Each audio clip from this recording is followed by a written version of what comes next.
நாம் எல்லோரும் இந்நாட்டு மக்கள். நாம் எல்லோரும் எப்படி இருக்கிறோமோ அப்படித்தான் நாடு இருக்கும். நாம் யாவரும் நமது அறிவாற்றலை நாட்டுக்காக எந்த அளவு தருகின்றோமோ அந்த அளவுக்கு நாட்டு பொது நன்மை உயர முடியும்.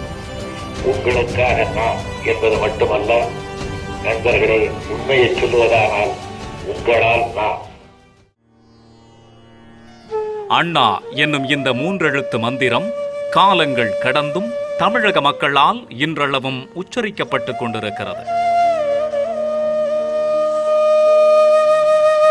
எதையும் தாங்கும் இதயம் என வங்க கடலோரம் துயில் கொள்ளும் அந்த மா மனிதனின் நினைவிடத்தில் அஞ்சலி செலுத்துவதற்காக நாள்தோறும் மக்கள் வருவதே அதற்கு சாட்சி. அண்ணா காலத்தை வென்று மக்களின் மனதையும் வென்ற ஓர் அரசியல் பேரறிஞர். படிப்பறிவும் பகுத்தறிவும் தான் ஒரு நாட்டின் சமத்துவத்திற்கும் சீர்திருத்தத்திற்கும் வித்திடும் என்ற ஆழமான நம்பிக்கையுடன் அதனை செயல்படுத்த தன் வாழ்நாள் முழுவதும் பணியாற்றிய ஒப்பற்ற அரசியல் தலைவர் ஆவார்.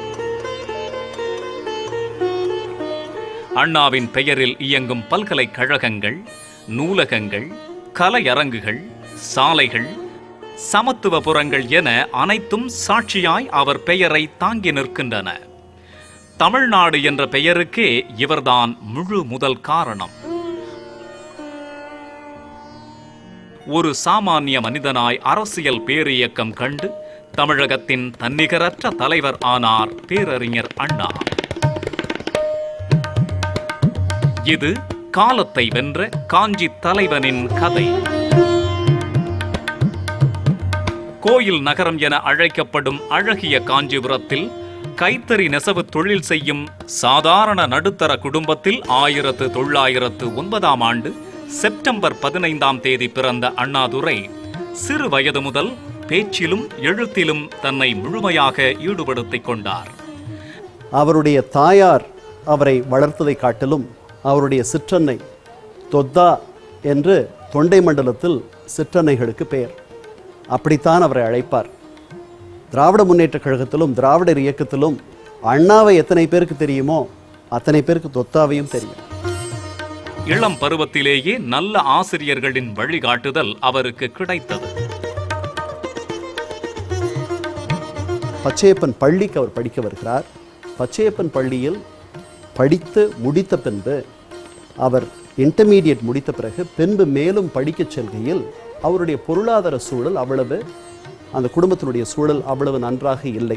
ஆனால் பிற்படுத்தப்பட்ட சமுதாயத்தினருக்காக உள்ள ஒரு உதவித்தொகை அவருக்கு கிடைக்க அப்போதிருந்த பச்சையப்பன் கல்லூரியினுடைய முதல்வர் அவருக்கு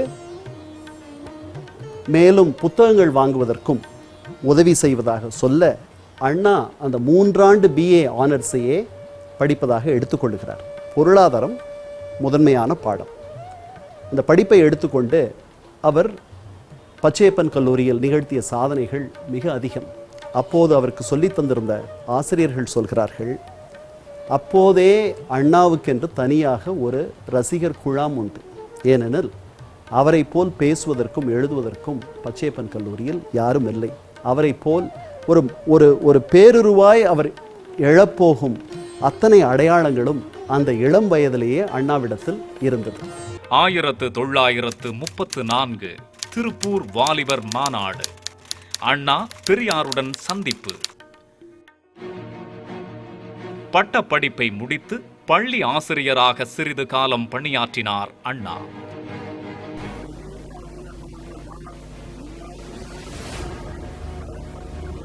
பெரியாரின் சுயமரியாதை மற்றும் சமுதாய சீர்திருத்த கருத்துக்களும் செயல்பாடுகளும் அண்ணாவை கவர்ந்தன.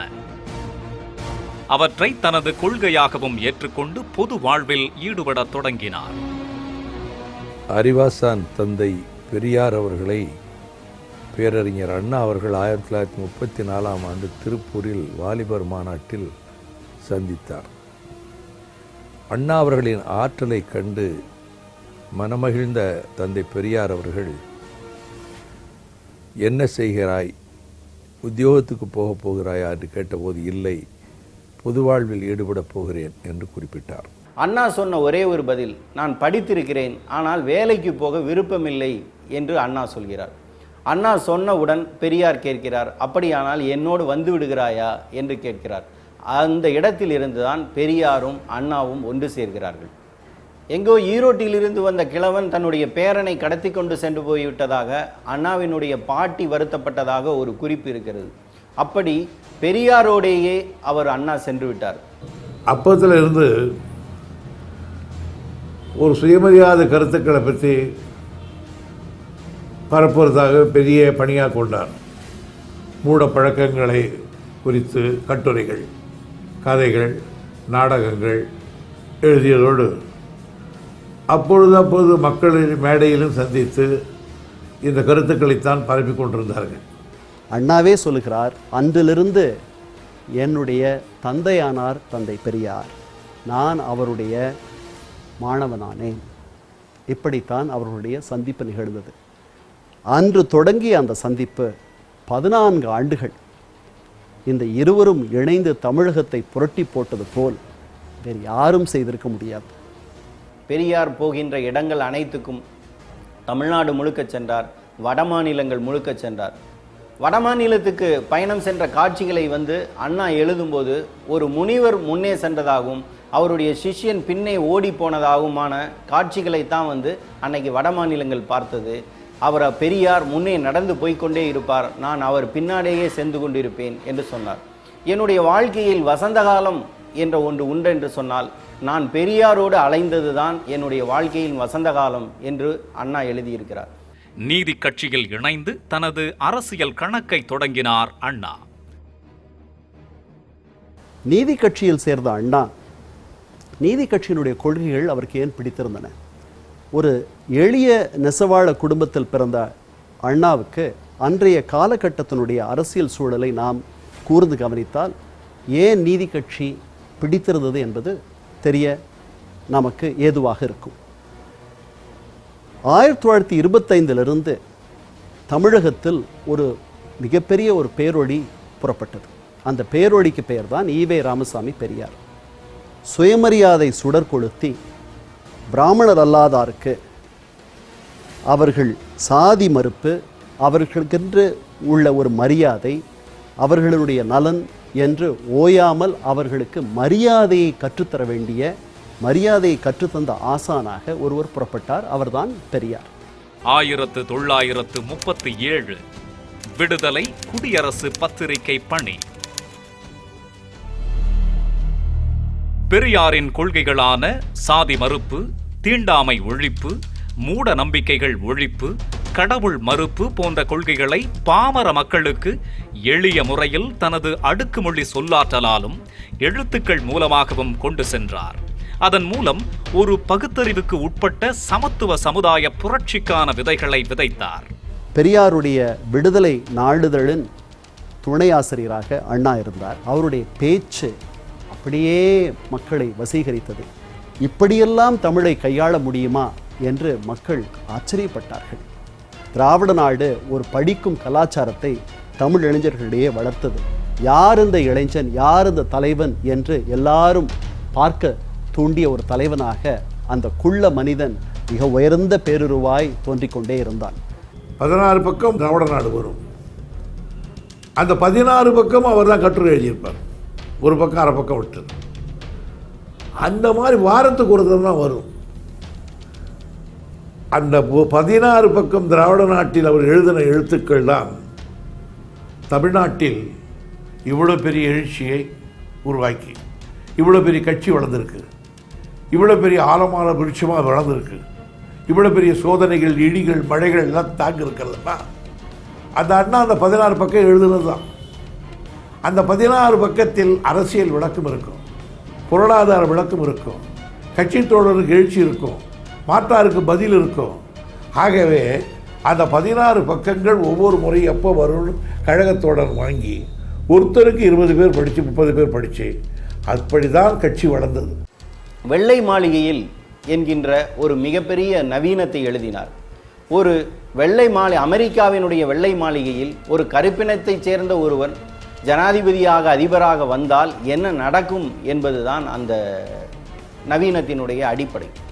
ரோமாபுரி ராணிகளாக இருந்தாலும் சரி, மாஜி கடவுளர்களாக இருந்தாலும் சரி, கிரேக்கத்தின் அனைத்து கடவுள்களினுடைய வரலாறுகளையும் கொண்டு வந்து அந்த மாஜி கடவுளர்களில் அவர் இணைத்திருப்பார்.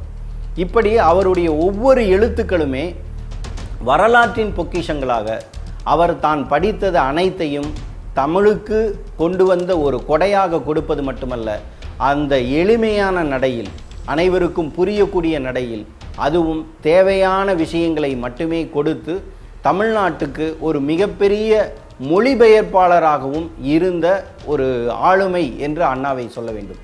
அதற்கு அவர் பத்திரிகையை பயன்படுத்தினார். அண்ணா புதினங்கள், சிறுகதைகள், நாடகங்களை இயற்றினார். அண்ணா தனது தம்பிக்கு எழுதிய கடிதத்தில் இந்தி எதிர்ப்பு, திராவிடம், மாநில சுயாட்சி, உலக அரசியல் ஆகியவைகளை அடுக்கு மொழியில் பொதித்து வைத்து அன்றைய இளைஞர்களுக்கு அறிவு செல்வத்தை அளித்தார். பாமரனுக்கும் தமிழ் உணர்வு வர செய்தது அண்ணா அவர்கள்தான். தமிழில் சிறப்பாக பேச வேண்டும், தமிழில் உரையாற்ற வேண்டும் என்ற உணர்வை ஊட்டியது திராவிட இயக்கம்தான், அண்ணா அவர்கள்தான்.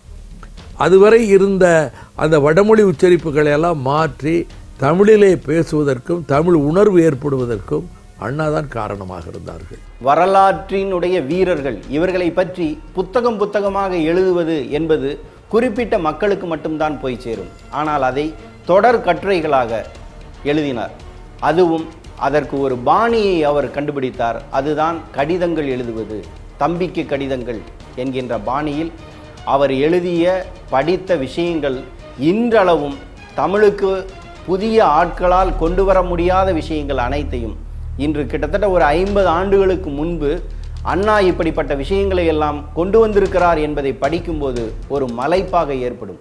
1957 கிட்டத்தட்ட அவர் 2 திங்கள் மடல்கள் எழுதவில்லை, எழுதுகிறார். அதற்கு பின்பு முகத்தை ஏன் அப்படி சுழித்து கொண்டிருக்கிறாய், ஒரு முறைக்கு 4 முறை அழைத்தாலும் கவனியாமல் இருக்க காரணம் என்ன, என் மீது உனக்கு கடுமையான கோபம், அதுதானே உன் மௌனத்துக்கு காரணம், கோபம் உனக்கு ஏற்பட்டிருப்பது நியாயம், ஆமாம் தவறிழைத்தவன் நான் தான், அதற்காக இத்துணை கோபமா, ஏன் இராத அண்ணா, எத்துணை நாட்களாகிவிட்டன என்னுடன் உரையாடி, என்னிடம் பேசக்கூட நேரமின்றி என்ன பெரிய வேலையாக இருந்து விட்டாய். இப்படி ஏதோ பக்கத்தில் உட்கார்ந்து பேசுவது போல் அவர் எழுதிய அந்த நயம் அவரை உண்மையான ஒரு அண்ணனாக எல்லாருக்கும் மாற்றியது. அதே மாதிரி அவருடைய கதைகள், சிறுகதைகள் எல்லாம் பார்த்தீங்கன்னா சமூக சீர்திருத்தம், இளம்பெண் திருமணம் பண்ணுறதுக்கு மறுக்கிறது, விதவை திருமணம், பாட்டாளி மக்கள் திருமணம், கருத்துக்களை செவ்வாழைன்னு ஒரு கதை எழுதியிருந்தார். அது மிக பிரபல்யம் ஆயிடுச்சு. அதாவது ஒரு விவசாயி கம்யூனிஸ்ட் தத்துவத்தை அப்படி பண்ணியிருந்தார். கம்யூனிஸ்டுகளே அசந்து போயிட்டாங்க. இன்றைக்கி கம்யூனிஸ்டில் மத்தியில் அந்த கதைக்கு அவ்வளோ பெருமை. ஒருத்தர் விவசாயி செவ்வாழை செடி நடலாம், அவங்க பையன் சின்ன குழந்தை, அது போய் பக்கத்து பார்க்குது, அந்த தண்ணி ஊற்றுது, குழந்தை போய் டெய்லி தண்ணி ஊற்றுறது, அப்பா வச்சது, அது வளருது, அதுக்கு எருவு விடுறாங்க, எல்லாம் அது வளர்ந்துக்கிட்டு இருக்கு, உடனே பயங்கரமாக வருது, நித்த குழந்தை போய் சுற்றி வருது, அது ஒரு நாள் கொலை தள்ளணுன்னு அப்படியே காய்க்கிறது. இது எப்படி நமக்குலாம் வரும், ஒரு நாளைக்கு அப்புறம் நாளைக்கு அறுத்துருவார், நாளைக்கு அறுத்து கொடுத்து கேட்பா, நாளைக்கு வருதுமா, நாளைக்கு அறுத்துக்கலாமா அப்படின்றாங்க. ஆனால் திடீர்னு ஒரு நாள் அவங்க முதலாளி அதை அறுத்து வண்டியில் வைன்னு போயிட்டான். மறுநாள் அந்த குழந்தை பார்க்குது, கண்ணில் தண்ணி விடுது, வெட்டப்பட்ட அந்த கொலையில் தண்ணி விடுது. அது மாதிரி ஒரு அற்புதமான கடிதத்தை எழுதி காமிச்சார். இது மாதிரி சமூகத்தில் இருக்கிற மிகப்பெரிய பிரச்சனைகளை மிக சின்ன உதாரணங்கள் மூலம் இது மாதிரி எழுதி காட்டுறதுல அண்ணா அவர்கள். அப்போ ஓமந்தூரார் மந்திரி சபை இருந்துச்சு. இன்றைக்கி அப்படியே போக்கு அப்போவே வெளிப்படுது. அது இந்த பலதார மனத்தை தடை பண்ணுச்சு. இவர் ஒரு கதை எழுதினார். என்னென்னா, இந்த பலதார மன தடை சட்டம் எங்கே சிக்கலை உருவாக்குதுன்னா, முருகப்பெருமான் குடும்பத்தில் சிக்கலை உருவாக்கு. வள்ளி இந்த விஷயத்தை கேள்விப்பட்டு முருகன்ட்ட போகிறாப்புல, இன்னுங்க பலதார மனம் கூடாமல் நான் 2வது சம்சாரமாச்சு, நம்ம கல்யாணம் செல்லுபடி ஆகுமா, இப்படி ஓமந்தூரார் சட்டம் கொண்டு வர்றாரு, அவர் உங்கள் பக்தர் தானே, போய் கேட்டு இதெல்லாம் தப்புன்னு போய் சொல்லுங்கன்னு. ஐயோ எப்படியா சட்டம் கொண்டு வந்துட்டாப்புல நம்ம பக்தர், இருந்தா போகிறேன்னு சொல்லி வேகமாக போகிறார் முருகப்பெருமான் ஓமந்தூரார். போயிட்டு திரும்பி வர்றாரு. வள்ளி கேட்குறாப்புல, என்ன கேட்டிங்களா, அந்த சட்டம்லாம் இல்லை, நான் போனேன், அவர் வாய் திறந்து என்கிட்டயே பேசலை, என்னன்னு கேட்டால் கிருத்திகை ஆகவே மௌன விரதம் சொல்லிட்டாருன்னு கதையை முடிச்சிருவார். குடியரசு பத்திரிகையில் பெரியாரினுடைய கீழே ஆசிரியராக பெரியார் இருக்கும்போது துணையாசிரியராக இருப்பதில் தொடங்கி திராவிட நாடு பத்திரிகையை இவர் ஆரம்பித்து அதன்பின் மரண தருவாயில் காஞ்சி பத்திரிகையில் கடைசி கட்டுரையை எழுதி முடித்தது வரை அண்ணா தன்னுடைய பத்திரிகை உலக வாழ்க்கைக்கு எப்போதுமே முற்றுப்புள்ளி தன்னுடைய வாழ்நாளில் வைத்ததே இல்லை. 1938 இந்தி எதிர்ப்பு கிளர்ச்சி. பள்ளிகளில் இந்தி மொழி திணிப்பை எதிர்த்து பெரியார் தலைமையில் போராட்டங்களும் கண்டன கூட்டங்களும் பெருமளவில் நடந்து மக்கள் புரட்சி ஏற்பட்டது. குடியரசு ஏட்டில் தமிழ்நாடு தமிழருக்கே என்றுதான் முதலில் வலியுறுத்தப்பட்டது.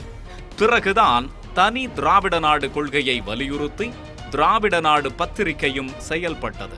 1944 பெரியார் நீதி கட்சியை திராவிட கழகமாக பெயர் மாற்றினார். 44 ஆகஸ்ட் மாதம் சேலத்தில் நடைபெற்ற மாநாடு அதுவரை சுயமரியாதை இயக்கம் நீதி கட்சி என்று அழைக்கப்பட்டதெல்லாம் முதலில் தென்னிந்திய நல உரிமை சங்கம், சுயமரியாதை இயக்கம், நீதி கட்சி, அதிலிருந்து திராவிடர் கழகம் என்று பெயர் சூட்டப்பட்ட போது அண்ணா அவர்கள்தான் தந்தை பெரியார் அவர்களை அதற்கு தலைவதாங்க சொல்லி சற்பட்டம் போன்ற பட்டங்களை தூக்கி எறிய வேண்டும் என்ற தீர்மானத்தை நிறைவேற்றி திராவிடர் கழகம் மகிழ்த்தது. பேரறிஞர் அண்ணாவின் கலை வாழ்க்கை நாடகங்களிலிருந்து துவங்கியது. அந்த நாடகங்கள் யாவும் திராவிட கொள்கைகளையும் அவரின் சமூக சீர்திருத்த கருத்துக்களையும் ஆழமாக பாமர மக்களுக்கும் கொண்டு சென்றன. அண்ணா எழுதிய சிவாஜி கண்ட இந்து சாம்ராஜ்யம் நாடகத்தில் DC கணேசன் என்ற நடிகர் தன்னுடைய சிறந்த நடிப்பால் பெரியாரை கவர்ந்தார். பெரியாரின் பாராட்டையும் சிவாஜி என்ற அடைமொழியையும் பெற்று சிவாஜி கணேசன் ஆனார். அதே நாடகத்தில் அண்ணாவும் காகபட்டர் வேடமேற்று நடித்தார். ஜமீன்தார் துரைராஜ் என்ற பாத்திரமேற்று சந்திரோதயம் என்னும் நாடகத்திலும் அண்ணா நடித்தார். நாடகங்களின் நீட்சியாக அண்ணா திரைத்துறையிலும் தடம் பதித்தார். 1940களில் வடமொழி கலந்து பேசிய வசனங்கள்தான் தமிழ் சினிமாவில் அதிகம் இடம் பெற்றன. அதை மாற்றி தூய நடப்பு தமிழில் எழுதி புரட்சி வசனங்களை கையாண்டு திராவிட இயக்கத்தின் தாக்கத்தை தமிழ் சினிமாவின் மேலும் தமிழ் மக்களின் மீதும் ஏற்படுத்தின அண்ணா எழுதிய திரைப்படங்கள். ஏன்னா நாட்டை ஆடுறது நாம தானே, நாம இல்ல, நம்ம ஓட்டு தெரியுமா? அந்த எலெக்ஷன் வருது பாரு, அப்ப நம்ம ஓட்டு கொடுக்கறோமே, அதை கொஞ்சம் கவனமா யோசிச்சு கொடுத்துட்டா போதும். இன்று நூற்றாண்டு காணும் தமிழ் சினிமாவில் முதலில் பகுத்தறிவை பேசியதும் மூட நம்பிக்கைகளையும் சாடியதும் அண்ணாவின் திரைப்படங்களே. அந்நியர்கள் நமையாண்டதனக்காலம், நம்மை நாமே ஆண்டு கொள்வதிந்த காலம், பேசுதற்கும் உரிமையற்றதந்த காலம், பிரச்சார பெருமையுற்றதிந்த காலம், வீரர்கள் வாழும் திராவிட நாட்டை. அன்றைய திராவிட கட்சி தலைவர்களில் அண்ணா மட்டுமே சினிமா என்ற மாபெரும் கலையின் வல்லமையை அறிந்தவராக இருந்தார். தமிழர்கள் வாழ்விலும் தாழ்விலும் வெற்றியிலும் தோல்வியிலும் எந்த நேரத்திலேயும் கலையோடு நெருங்கிய தொடர்பு கொண்டவர்கள். கலையை மறந்து அவர்கள் இல்லை. போருக்கு கிளம்புகின்ற பொழுதும் அவர்கள் கலையார்வமிக்க முரசு குட்டித்தான் புறப்பட்டார்கள். யாராக இறந்து விட்டார்கள் என்றாலும் கலையோடு இணைந்த முறையிலேதான் துக்கத்தை வெளிப்படுத்தினார்கள். மகிழ்ச்சி பொங்குகிற நேரத்தில் கலை மூலமாக அதை வெளிப்படுத்தினார்கள். ஈதலை கலை மூலமாக வெளிப்படுத்தியிருக்கின்றார். சுருங்க சொல்வதானால் பண்பாடு முழுவதையும் கலையின் மூலமாக எடுத்து காட்டியவர்கள் தமிழ் பெருங்குடி மக்கள் ஆவார்கள். அண்ணாவின் வருகைக்கு பிறகுத்தான் பாடல்கள் நிரம்பி வழிந்த தமிழ் திரைப்படங்களில் வசனங்களில் ஒரு வேகமான போக்கு, வசனங்களில் நிரம்பி வழியக்கூடிய திரைப்படங்களாக மாறுகின்றன.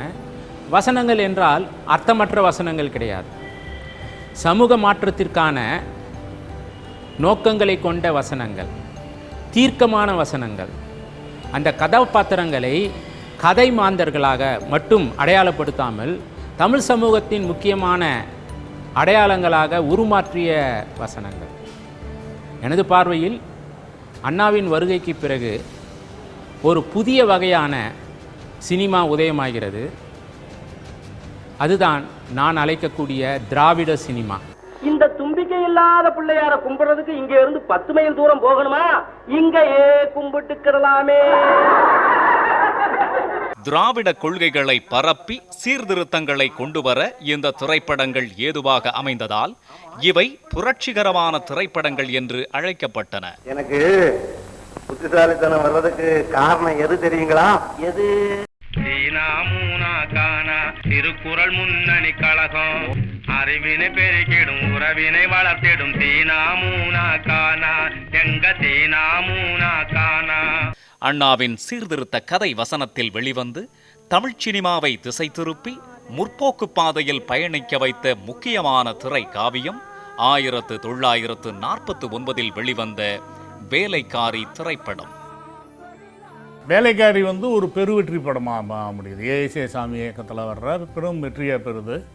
அந்த வெற்றி விழாவில் தான் அவரை கல்கி வாரா எல்லாரும் தமிழ்நாட்டின் பெர்னாட் ஷா என்ன அப்படின்றதும், அண்ணா வாராவை அக்ரகாரத்து அதிசய மனிதர்னு சொல்கிறது. ஏன்னா ஒரு மியூச்சுவலாக, அதாவது எல்லாரும் இவரை ஒரு அக்னாலேஜ் பண்ணுறது. ஏன்னா இது ரொம்ப முக்கியமான கூறுன்றதுனால அதை சேர்க்குறேன். என்னன்னு கேட்டிங்கன்னா, அது அது வரைக்கும் இந்த திராவிட இயக்கம் திராவிட கழகத்து மேலே இங்கே இருந்த பார்ப்பன இவங்களுடைய ஒரு ஒப்புதல்மை இருந்தது. இப்போ இவர் அண்ணா அதை கொஞ்சம் டோன் டவுன் பண்ண உடனே அது கொஞ்சம் அவங்க ஒரு மியூச்சுவலாக ஒருத்தருக்கு ஒருத்தர் அப்ரூவ் பண்ணிக்கிற ஒரு இடம்னு ஒன்று வருது. திராவிட இயக்கத்தவர், குறிப்பாக திமுகவினர் அடிக்கடி சொல்லுகிற அந்த வசனம், ஒரு ஏழை ரொம்பவும் நொந்து போய் அவன் சொல்லுவான், மூட்டை சிவப்பவனுக்கு தான் வழி தெரியும், இன்னும் எவ்வளோ காலம் இந்த கொடுமையை நான் பொறுத்து கொண்டிருப்பது, இதோ கத்தியை தீட்டி கொண்டு இருக்கிறேன், தீட்டி விட்டேன், இதோ கத்தி எவ்வளவு கூர்மையாக இருக்கிறது பார் என்பான். உடனே அவன் நண்பன் சொல்லுவான், இவ்வளோ நேரம் கத்தியை தீட்டினியே புத்தியை தீட்டினாயா. அது ரொம்ப போகிற போக்கில் இயல்பாக தான் வரும். ஆனால் பிற்காலத்தில் அந்த வசனம் ரொம்ப பிரபல்யம் ஆயிடுச்சு. அண்ணா எழுதிய வசனங்களான கத்தியை தீட்டாதே தம்பி புத்தியை தீட்டு, சட்டம் ஒரு இருட்டறை, வக்கீல்களின் வாதம் ஓர் விளக்கு, ஏழையால் அந்த பிரகாசமான விளக்கை பெற முடியாது போன்றவை இன்றளவும் நமது சமுதாயத்தில் நினைவு கூறும்படியான தாக்கத்தை ஏற்படுத்தி கொண்டிருக்கின்றன. சட்டம் தர்மத்திற்கு கட்டுப்பட வேண்டாம் என்பது என் நண்பரின் வாதமா? சட்டம் ஓர் இருட்டறை, அதிலே வக்கீலின் வாதம் ஓர் விளக்கு, ஏழையால் அந்த பிரகாசமான விளக்கை பெற முடியாது.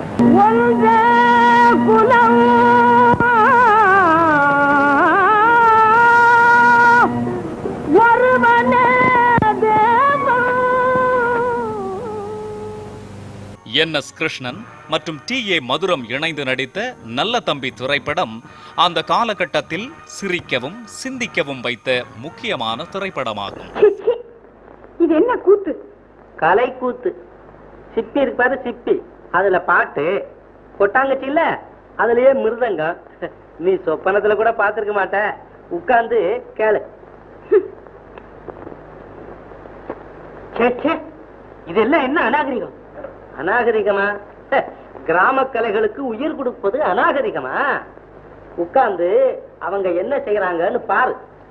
அந்த படத்தில் இடம்பெற்ற தேவலோக கூத்தும் கிந்தனார் கதா கலாட்சேபமும் தமிழ் சினிமாவில் அம்பேத்கரின் வாழ்க்கையை பதிவு செய்து புரட்சியை ஏற்படுத்தியது. ஒரு தலித் சமூகத்தில் பிறந்த ஒரு குழந்தை கல்வியை தேடி எவ்வாறு அலைகிறது, எவ்வாறு அந்த குழந்தைக்கு கல்வி மறுக்கப்படுகிறது என்ற சிந்தனையினால் உருவானது தான் கிந்தனார் கதா காலட்சேப காட்சி. மறையவரோடு பல்லு பறையறை ஏற்றி மதபேதத்தை ஒழித்திட்ட ரயிலே, ரயிலே எத்தனையோ பெரிய பெரிய தலைவர்கள் எங்கள் தேசத்திலே தீண்டாமையை ஒழிக்க எவ்வளவோ பாடுபட்டும் இன்னும் தீண்டாமை அறவே ஒழிந்த பாடில்லை. இப்பேற்பட்ட பெரும் அருமையான காரியத்தை, கஷ்டமான காரியத்தை, மனிதர்களாலே முடியாத காரியத்தை மரக்கட்டையாகிய நீ வந்த அன்றைக்கே செய்துவிட்டாய். சகல ஜாதியார்களையும் ஒரே பெஞ்சில் ஒன்றாக உட்கார வைத்த பெருமை உன்னுடையது அல்லவா? அன்றைய காலகட்டத்தில் ஆங்கிலேயர்களின் கத்திரிக்கு பயந்து அவர்கள் எதையும் தங்கள் மனதில் இருந்த தாங்கள் சொல்ல வந்த விஷயங்களை நழுவ விடவில்லை.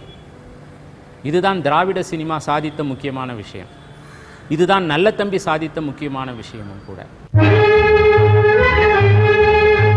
1951 வெளியான ஓர் இரவு திரைப்படம் நிலச்சுவாந்தார்கள் பெண் இனத்திற்கு இழைக்கும் கொடுமைகளை வெளிப்படுத்தி மக்கள் மனதிலே ஒரு துடிப்பை உருவாக்கியது.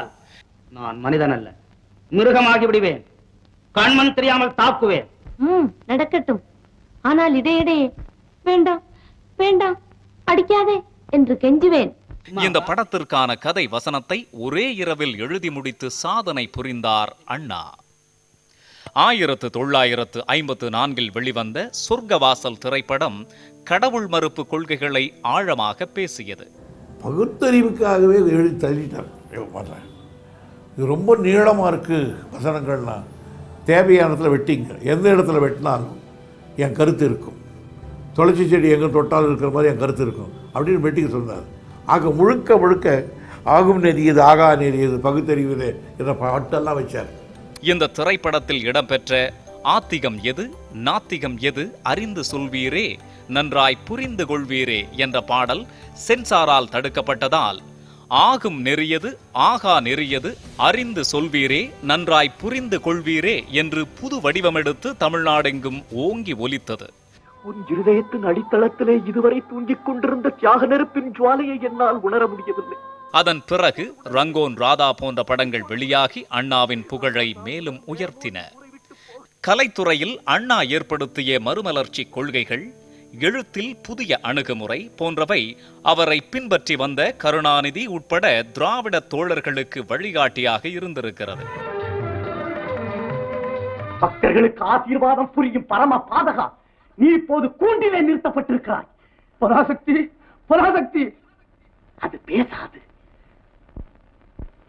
பேசுவதாயிருந்தால் என் தங்கையின் கற்பை சூறையாட துணிந்த போதே அடைய பூசாரி அறிவு கட்ட அற்பனே நில் என்று தடுத்திருக்காதா?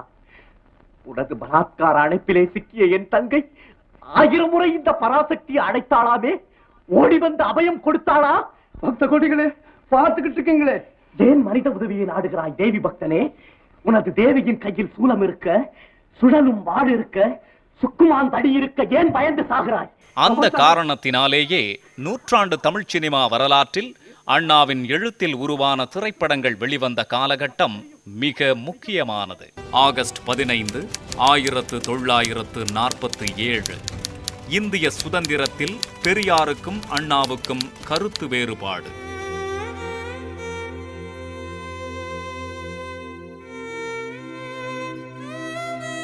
இந்திய சுதந்திர நாளை கருப்பு தினமாக எடுத்துக்கொள்ளுமாறு பெரியார் தன் தொண்டர்களுக்கு கூறினார். ஆனால் இதில் முரண்பட்ட அண்ணா, சுதந்திரம் என்பது அனைத்து மக்களின் உழைப்பாலும் வியர்வையாலும் விளைந்தது, ஆரிய வட இந்தியர்களால் மட்டும் கிடைத்தது அல்ல என்பதை அறிவித்தார். இதுவே பெரியாருக்கும் அண்ணாவுக்கும் கருத்து வேறுபாடு ஏற்பட காரணமாயிற்று. தேர்தலில் பங்கு கொள்ளாத திராவிடர் கழகத்தின் கொள்கையிலிருந்து முரண்பட்ட அண்ணாதுரை தேர்தல் அரசியல் பாதையில் பயணிக்க தொடங்கினார். பெரியார் சொன்னார், வேப்ப மரம் கூட இனிக்கலாம், ஆனால் ஆட்சிக்கு வர வேண்டும் என்று எண்ணும் அரசியல்வாதி யோக்கியனாக இருக்க முடியாது என்று சொன்னவர் பெரியார். ஸோ ஆட்சி அரசியலில் அவருக்கு நாட்டமில்லை. அதுபோலவே நாடகங்கள், திரைக்கதை, திரைப்படம் இவையெல்லாம் ஆரிய கூத்து என்று எண்ணினார். இந்த இரண்டிலும் இருந்து அவரிடமிருந்து மாறுபட்டிருந்தார் அவருடைய தலைமைச் சீடர் அண்ணா. சமூக சீர்திருத்த இயக்கமாக மட்டுமே இருக்க வேண்டுமா? வெறும் சமூக சீர்திருத்த இயக்கமாக மட்டுமே இருந்தால் அந்த சமூக சீர்திருத்த கொள்கைகளை நடைமுறைப்படுத்துவதற்கு அல்லது செயல்படுத்துவதற்கு எந்தவித வாய்ப்பும் இல்லாமல் போய்விடும். நாம் அரசியலுக்கு போய்த்தான் இதை சாதிக்க வேண்டும் என்று நினைப்பவராக அண்ணா இருந்தார். ஆனால் அரசியல் என்றால் வேப்பங்காய் அரசியல், அதுவும் தேர்தல் அரசியல் என்றால் அதனால் ஒரு யோகியன் கூட உருவாக முடியாது என்ற கொள்கையின் அடிப்படையை கொண்டவராக பெரியார் இருந்தார். ஆனாலும் கூட 48 ஈரோட்டில் நடைபெற்ற மாநாட்டில் பெட்டிச்சாவியை தருகிறேன் அண்ணாவிடத்திலே என்று பெரியார் அவர்கள் கூறினார்கள். அண்ணா அவர்களை இரட்டை காளை மாடுகள், காங்கேயத்து காளைகள் பூட்டிய வண்டியில் உட்கார வைத்து பெரியார் அவர்கள் முன்னால் அந்த வெண்தாடி அசைய அந்த கைத்தடியை செங்கோலை சுழற்றுவதை போல சுழற்றி கொண்டு போன காட்சி இப்பொழுது நினைத்தாலும் நெஞ்சம் சிலிர்க்கிறது. அந்த நாள் இனி வரவா போகிறது என்று அண்ணா அவர்கள் பின்னால் எழுதினார்கள். இந்த சிவில் சமூகத்திலே, குடிமை சமூகத்திலே, அதிலே பிராமணியத்தை எதிர்த்து போராடுவது தான் முக்கியம், அது போதும், அதுவே பிரதான பணி என நினைத்தார் பெரியார். அண்ணாவை பொறுத்தவரையிலே காலப்போக்கிலே மாற்று சிந்தனை வந்தது. குடிமை சமூகத்திலே மட்டுமல்ல, அரசியலிலும் பிராமணியத்தை எதிர்த்து போராட வேண்டும் என்கிற எண்ணத்துக்கு அண்ணா வந்திருந்தார். அதாவது கட்சி அரசியலில், தேர்தல் அரசியலில். இதுதான் அடிப்படையான முரண் அவர்கள் இருவருக்கும் இடையில் ஏற்பட்டது. அண்ணா கிட்டத்தட்ட நேரு போன்றவர், பெரியாருங்கிறவர் காந்தி போன்றவர். பெரியாருக்கும் காந்திக்கும் அரசியல் பதவி நேரடியாக பெறணும், அதன் மூலமாக மாற்றம் வேணுங்கிறதுல அவங்களுக்கு நம்பிக்கை இல்லை. ஆனால் நேருவோ அண்ணாவோ மாற்றங்களுக்கு அரசு இயந்திரம் என்பதும் ஒரு முக்கியமான கருவின்னு நம்புகிறாங்க. நீங்கள் 1949 திமுக என்ற ஒரு கட்சியாக உருவாவதற்கு காரணமே இந்த நம்பிக்கையின் அடிப்படையில் வந்த ஒரு வேறுபாடு தான். இந்த அடிப்படையில் உள்ள அவங்க பார்க்கும்போது சமூக சீர்திருத்தங்களுக்கான முன்னடியான ஒரு விஷயங்களாக பார்த்ததில் சட்ட சீர்திருத்தங்கள் மூலமாக இதை கொண்டு வர முடியும்னு நம்புகிறாங்க. 1949 திராவிட முன்னேற்ற கழகம் என்ற கட்சியை தொடங்கினார் அண்ணா. திமுக உருவாகிய குறுகிய காலத்திலேயே ஏழை மக்களுக்காகவும் அடித்தட்டு மக்களின் உரிமைகளுக்காகவும் குரல் கொடுத்தமையால் மக்களின் பெரும் செல்வாக்கை பெற்றது. இதுவே திமுக ஆட்சி அதிகாரத்துக்கு வரும் அளவுக்கு உயர்த்தியது. அதற்கு முழு முதற் காரணம் பேரறிஞர் அண்ணா என்றால் அது மிகையல்ல.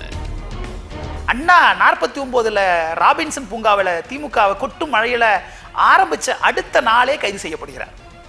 ஆரிய மாயை என்கிற புத்தகத்தை எழுதி அதன் மூலம் வகுப்புவாதத்தை தூண்டினார் அப்படின்னு தொடரப்பட்ட வழக்கில் அண்ணாவுக்கு அபராதம் விதிக்கப்படுகிறது. அந்த அபராதத்தை கட்ட மறுத்ததால் அண்ணா 6 மாதம் சிறை போக வேண்டியிருக்கு. ஆக ஒரு கட்சியை ஆரம்பித்த உடனே அண்ணாவுக்கு சவால்கள் ஆரம்பிச்சிருது. ஒரு விடுதலைக்கு பாடுபட்ட அதிகார பலம் பொருந்திய நிலச்சுவாந்தர்கள் பல பேர் ஆதரித்து கொண்டிருந்த முதலாளிகளுடைய ஆதரவு, அன்றைய முதலாளிகளுடைய ஆதரவு இருந்த காங்கிரஸ் எதிர்த்து அரசியல் பண்ணுவது சாதாரண விஷயம் கிடையாது. 8 ஆண்டுகள் வரை தொடர்ந்து பல்வேறு தளங்களில் போராடி, மக்களோடு உரையாடி, படிப்பகங்கள் தொடங்கி கட்சியை படிப்படியாக வலுப்படுத்திய பிறகுதான் 57 தேர்தல் அரசுக்குள் நுழையலாமா என்கிற ஒரு ஐயம் வருகிறது. கட்சியினுடைய எல்லா உறுப்பினர்களையும் வாக்களிக்க வைத்து அந்த வாக்களிப்பின்படி தொண்டர்கள் ஏற்றுக்கொண்டால், கட்சியினுடைய உறுப்பினர்கள் ஏற்றுக்கொண்டால் அதற்கு பிறகு தேர்தலில் நிற்கலாம். அப்படி அவர்கள் ஒத்துக்கொள்ளவில்லை என்றால் தேர்தலில் நிற்க மாட்டோம் என்று முடிவு செய்து வாக்கெடுப்பு என்கிற ரெஃபரண்டம் நடத்தி அதற்கு பிறகு திமுக தேர்தல் அரசியல் ஈடுபடலாம்னு சொன்ன பிறகுதான் அண்ணா தேர்தல் அரசியலுக்குள்ளே நுழைகிறார். ஒரு கட்சியை, திராவிட முன்னேற்ற கழகத்தை உருவாக்கியவர் அண்ணா. அதனுடைய பொதுச் செயலாளராக அவர் இருக்கார். கட்சியை ஆரம்பித்த சில ஆண்டுகள்லேயே அந்த பொதுச் செயலாளர் பதவியை தனக்கு அடுத்து இருக்கிற நெடுஞ்செழியனுக்கு கொடுக்குறார். தம்பி வா, தலைமை ஏற்கவா அப்படின்னு தலைமை பதவியை நெடுஞ்செழியனுக்கு விட்டு கொடுத்தது இருக்குல்ல. இன்னைக்கு எந்த தலைவர் அதை செய்வாங்க? அப்படி யாருமே செய்ய மாட்டாங்க. ஆனால் அன்னைக்கு அதை உடனே கட்சி ஆரம்பித்த உடனேயுமே கொடுக்குற ஒரு பரந்த மனோபாவம் அப்படின்றது அண்ணாட்ட இருந்தது. 1962 அண்ணா மாநிலங்களவையில் திராவிடர்களுக்கு தனி நாடு வேண்டும் என்று உரையாற்றினார். ஆனால் அதன் பிறகு மொழிவாரியாக இந்தியாவின் மாநிலங்கள் பிரிக்கப்பட்ட போது தமிழர்கள் வாழும் பகுதி மதராஸ் மாநிலமாக உருவாக்கப்பட்டது. அதன் காரணமாகவே அண்ணா திராவிட நாடு கொள்கையை கைவிட்டு தமிழ்நாடு தமிழர்களுக்கே என்றார். மேலும் மாநிலத்தின் சுயாட்சியை பெரிதும் வலியுறுத்தினார் அண்ணா. 1960களோட தொடக்கத்தில் அண்ணா மாநிலங்களவைக்கு போன பிறகு தொடர்ச்சியாக அவர் மொழி குறித்த அவருடைய கருத்துக்களை மாநிலங்களவை பேசிட்டு வந்திருந்தார். அப்போ தான் இந்தி தான் இந்தியாவினுடைய ஒரே ஆட்சி மொழியாக இருக்கும், ஆங்கிலமும் அகற்றப்படும் என்கின்ற அந்த அரசியல் சாசன ரீதியிலான இலக்கை நோக்கி இந்தியா பயணப்பட்டு கொண்டிருந்த சமயம். 1950ஆம் வருஷம் இந்தியாவினுடைய அரசியலமைப்பு சாசனம் நடைமுறைக்கு வந்த சமயத்தில் ஒரு ஏற்பாடு செஞ்சுருந்தாங்க. அந்த ஏற்பாடுபடி 15 ஆண்டுகள் தான் ஆங்கிலம் இந்தியாவில் இணைப்பு மொழியாக இருக்கும், இந்தியாவினுடைய ஆட்சி மொழியாக இருக்கிற இந்தி அதன் பிறகு ஒற்றை ஆட்சி மொழியாக இருக்கும் என்று ஒரு திட்டம் இருந்தது. அந்த திட்டத்துக்கு எதிராக தமிழ்நாட்டிலே பொதுமக்களும் மாணவர்களும் தமிழறிஞர்களும் திராவிட இயக்கத்தைச் சேர்ந்தவர்களும் தொடர்ந்து போராடி கொண்டு வந்திருக்கிறார்கள் என்பது வரலாறு. அண்ணா மாநிலங்களவை நாடாளுமன்றத்துக்கு போனபோது அதற்கான தொடர்ச்சியான போராட்டங்களை அவர் முன்னெடுத்திருக்கிறார். அவர் தமிழ் என்பதை ஒரு அடையாள அரசியலாக இங்கே முன்னிறுத்தியதில் மிகப்பெரிய வெற்றி பெற்றிருந்தார். அண்ணா கட்சியினுடைய பொதுச் செயலாளராகத்தான் இருக்காரு. அவர் கட்சியினுடைய தலைவர் பொறுப்பு என்றைக்குமே காலியாகத்தான் இருக்கும், என்னுடைய ஒரே தலைவர் பெரியார் அப்படின்னு சொல்லி பொதுச் செயலாளர் பதவியை மட்டும்தான் ஏத்துக்கிறாரு. அந்த பதவியிலும் 2 வருஷத்துக்கு மேல இருக்க மாட்டாரு. ஆக அவர் பதவி வெறி கொண்டவர் கிடையாது. அவர் உட்கட்சி ஜனநாயகத்தை ரொம்ப வலுவாக வைத்திருந்தார் என்பதை நம்ம ஆச்சரியத்தோடு பார்க்க வேண்டியது இருக்கிறது. அந்த கட்சியிலே அந்த உட்கட்சி ஜனநாயகம் மிகவும் சிறப்பாக இருந்தது, செழுமையாக இருந்தது என்பதால் தான் அந்த கட்சி பலகாலம் நீடித்து நிற்க முடிந்தது. 1965 இந்தி திணிப்பு எதிர்ப்பு போராட்டம். அண்ணா தனிநாடு கோரிக்கையை கைவிட்டாலும் மாநில சுயாட்சி அதிகாரத்தினை அவர் ஒருபோதும் விட்டுக் கொடுக்கவில்லை. மாநிலத்தின் உரிமையை நிலைநாட்ட அவர் ஆட்சி மொழியாய் இந்தியை எதிர்த்தார். மத்திய அரசு ஒரு மாற்றாந்தாய் மனப்பாங்கோடு செயல்படுவதை கண்டித்தார். நான் தெருவோரத்திலிருந்து வந்திருக்கிறவர். அப்படி பார்த்தால் என் தாய்மொழி எவ்வளவு கிளாசிக்கல் லாங்குவேஜாக இருக்கின்றத பெருமையாக தமிழை பற்றி சொன்னார். அப்படி வாழ்க்கை பூரா தமிழ் தானே சார் பேசினார். இந்திய எதிர்ப்பு போராட்டத்தினுடைய விளைவு கூட அவர் எப்போ 42 அவர் 9 மாதம் தண்டனை கொடுத்தாங்க. 42 9 மாதம் தண்டனை போனவர். காலமெல்லாம் எதிர்த்தார், பல முறை ஜெயிலுக்கு போனவர். 65 அவர் போட்டு முதல்ல 6 மாதம் போட்டாங்க. ஆக அண்ணா அது அதே மாதிரி வேலூர் ஜெயிலில் ரெடிவாசிக்கு போட்டாங்க. அதனால் அங்கேருந்து அதுக்கப்புறம் சீனா ஆக்கிரமிப்புன்னு அவர் வெளியில் விட்டாங்க. அது மாதிரி அப்போ தான் திராவிட நாடு ஒத்தி வச்சார். அந்த கூட்டத்தில் தான் பேசினார், வீடு இருந்தால்தான் ஓடு மாற்ற முடியும், நாடு இருந்தால்தான் கட்சி நடத்த முடியும்னு. அங்கே ஒரு முத்தான ஒரு கருத்தை வெளிவிட்டார். அதனால் அவர் ஊட்டின உணர்வு தானே சார் இந்திய எதிர்ப்பு. 1963 பிரிவினை தடை சட்டத்தை மத்திய காங்கிரஸ் அரசு கொண்டு வந்துச்சு. அவர் சாதுரியமாக என்ன பண்ணாருன்னா, கொண்டாந்துட்டான அடுத்த தேர்தலில் நிற்க முடியாது என்பதை புரிந்து கொண்டு திராவிட நாடு தனிநாடு கோரிக்கையை கைவிட்டார்.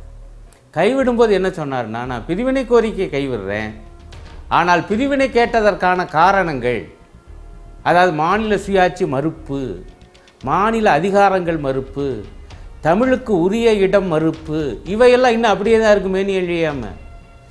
ஏன்னா அன்றைக்கு சொன்னது தான் பிற்காலத்தில் மத்தியில் கூட்டாட்சி, மாநிலத்தில் சுயாட்சி என்று அதை இன்னும் சரியான முறையில் வடிவம் கொடுத்து திமுகவுடைய ஒரு முக்கியமான கொள்கையாக கலைஞராக்கினார். நீங்கள் ஒவ்வொருவரும் அவரவர் துறையிலிருந்து நற்பணியாற்றினால் மட்டுமே என் வேலை நடந்திடும். அண்ணாவின் சொற்பொழிவுகளும் மேடை பேச்சுக்களும் ஸ்லேடையாகவும் அடுக்கு மொழியில் கருத்துக்களை தனக்கே உரித்தான கரகரத்த குரலில் முழங்கினார்.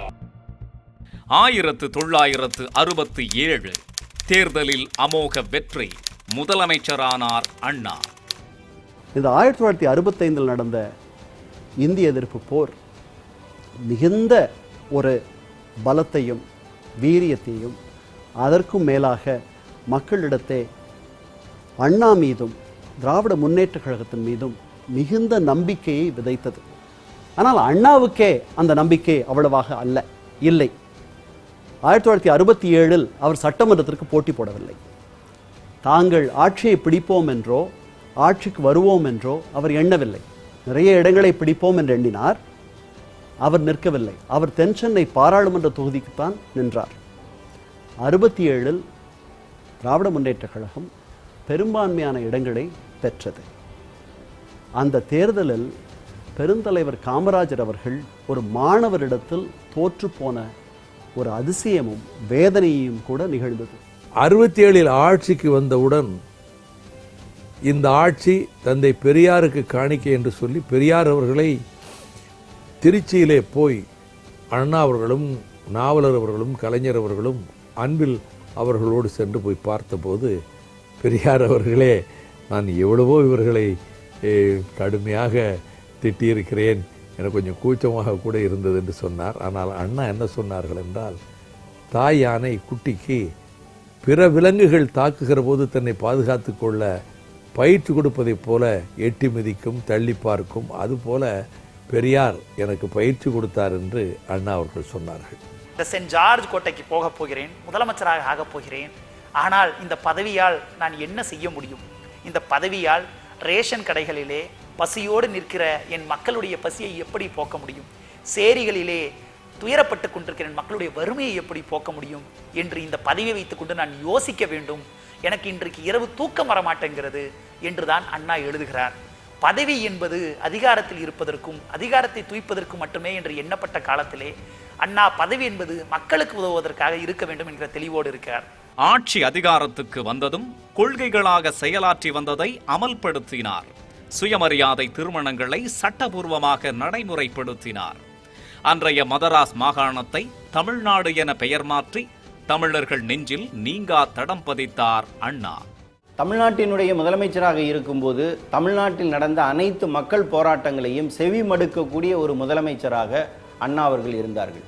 அவருடைய ஆட்சி காலத்தில் சென்னையில் மாணவர்கள் போராட்டம் நடத்திய போது அது தனது திமுக ஆட்சிக்கு ஏற்பட்ட அவமானமாக அண்ணா கருதினார். மாணவர்களால் தான் திராவிட முன்னேற்ற கழகம் ஆட்சிக்கு அமைந்தது, அவர்களுடைய ஆட்சியில் எங்களுடைய ஆட்சியில் மாணவர்கள் இப்படி போராட்டம் நடத்துவது என்பது என்னையே அவமானப்படுத்துவது என்று சொல்லி மாணவர்கள் போராடுகின்ற இடத்துக்கே போய் சென்று அவர்களுடைய கோரிக்கையை செவிமடுத்தார். மக்களுக்காகத்தான் இந்த ஆட்சி என்பதை அவர் தன்னுடைய மனதில் வைத்து செயல்பட்டார். அவருடைய அந்த பங்களிப்பு இன்றைக்கும் தேவையாக இருக்கு என்று நான் பார்க்குறேன். இப்போ பாருங்கள், இப்போவும் தமிழ்நாட்டில் என்னென்ன சிக்கல் வருது? சமூக நீதிக்கு சிக்கல் வருது, மாநில உரிமைகளுக்கு சிக்கல் வருது, தமிழுக்கு ஆபத்து வருது, மூட நம்பிக்கைகள் மண்டி கிடக்கின்றன. அப்படி என்றால் அண்ணா இன்றைக்கும் தேவைப்படுகிறார். மலை கூட ஒரு நாளில் கவி பாடலாம், மரம் கூட சில நாளில் அறம் கூறலாம், என்றாலும் இவையாவும் இணையாகுமா, என்றாலும் இவையாவும் இணையாகுமா, அண்ணா என்றழைக்கின்ற சுவையாகுமா. எங்கே சென்றாய், எங்கே சென்றாய், எங்களை ஏங்க விட்டு எங்கே சென்றாய்.